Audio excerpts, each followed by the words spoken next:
Back now to the events in Minneapolis after yesterday's memorial service for George Floyd. Joining us now, the mayor of neighboring St. Paul, Minnesota, Melvin Carter. Mayor Carter, it's great to have you with us this morning.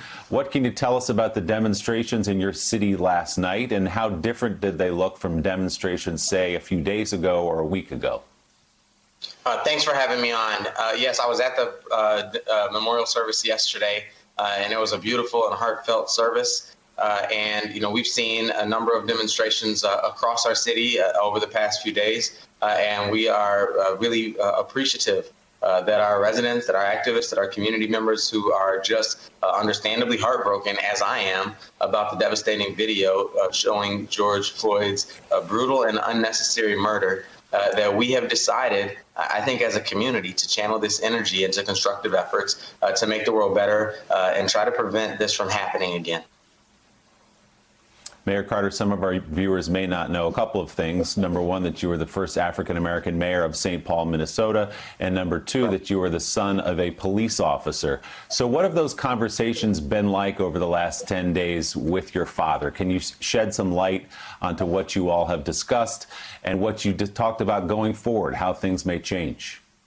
That's right. Well, you know, you have to know that I ran for mayor as probably one of relatively few elected leaders across the country who know what it feels like to be pulled over for driving while black.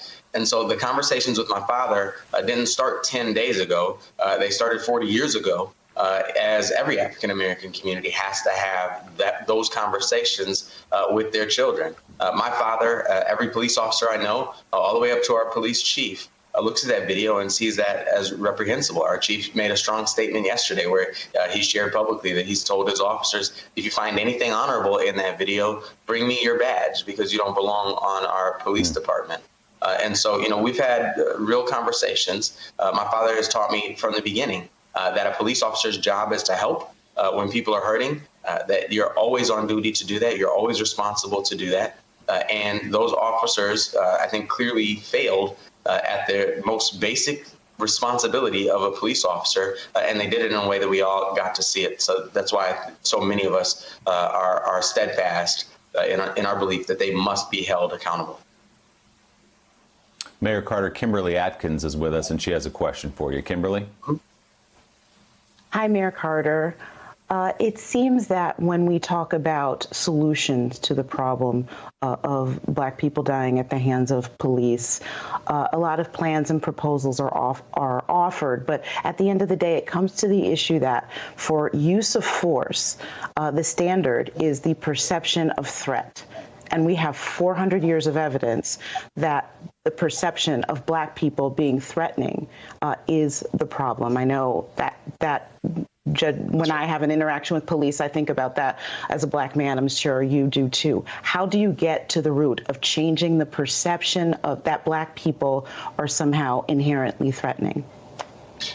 That's a great point. I mean, if the standard is perception of threat and my existence, my oxygen is a threat to you, then we're all always in danger. And that's the danger that so many people live in on a day-to-day basis. You look at George Floyd, you look at that video, and he tried not to struggle. He tried to comply. He tried to not be resistant.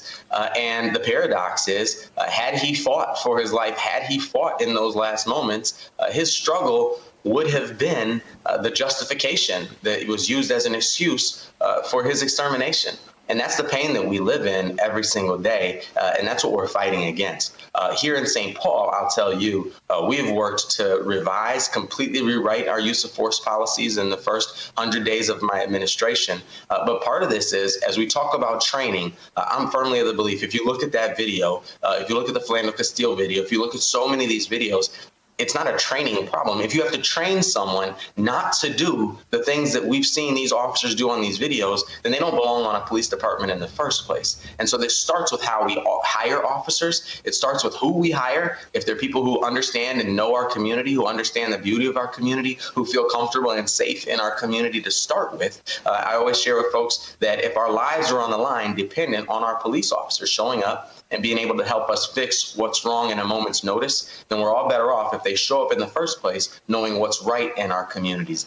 That's, I think, critical, making sure that we allow police chiefs to fire officers who fall below our standards is critical, and making sure everyone knows that when someone does something egregious, as we saw in that video last week, they will be held accountable.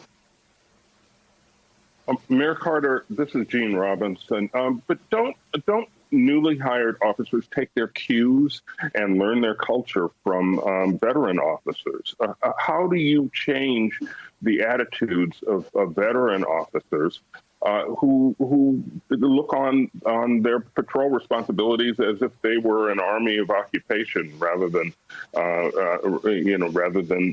police to protecting citizens? How do you change those attitudes, especially if they're entrenched?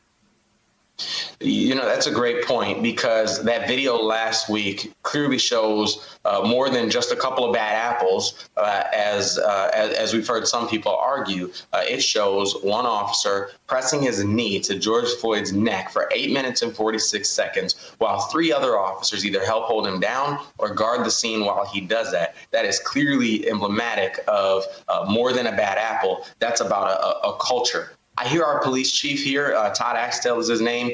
He always talks about the bank of trust that we have with our community members. This goes back to my conversations with my father growing up, who would always say that the trust that has to flow between community and law enforcement is our most precious and sacred public safety asset. Our chief always talks about the fact that before you ever make a withdrawal, you better hope that you've made years and years and years of deposits in that bank of trust. Our chief always asks our officers 3 questions about their actions. Were they reasonable? Were they necessary? And were they respectful? That's our standard in St. Paul. That's the standard that we seek to achieve to.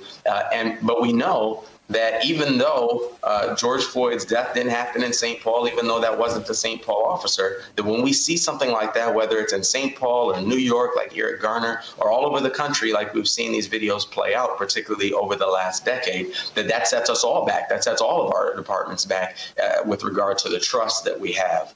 My father once said that if you know a neighborhood, if you grew up there, if you're raising your children there, if you go to church and grocery shop there, you can find a whole lot of reasons not to shoot someone. And that's what we need. We need police officers all over our country who aren't looking for justifiable reasons to shoot someone or justifiable reasons to impose a chokehold on someone. We need officers who are looking for justifiable reasons not to. Mayor Melvin Carter of St. Paul, Minnesota, great to have your perspective on this morning. Thanks for being with us. We appreciate it. Thanks for having me on. And still ahead on Morning Joe, the May jobs report due out in about a half hour. It is expected to show an unemployment rate approaching nearly 20% in this country. We will bring you the exact numbers as they cross. We'll also be joined shortly by Senator Cory Booker of New Jersey and the Attorney General of Minnesota, Keith Ellison. Morning Joe is coming right back. Thanks for checking out MSNBC on YouTube, and make sure you subscribe to stay up to date on the day's biggest stories. And you can click on any of the videos around us to watch more from Morning Joe and MSNBC. Thanks so much for watching.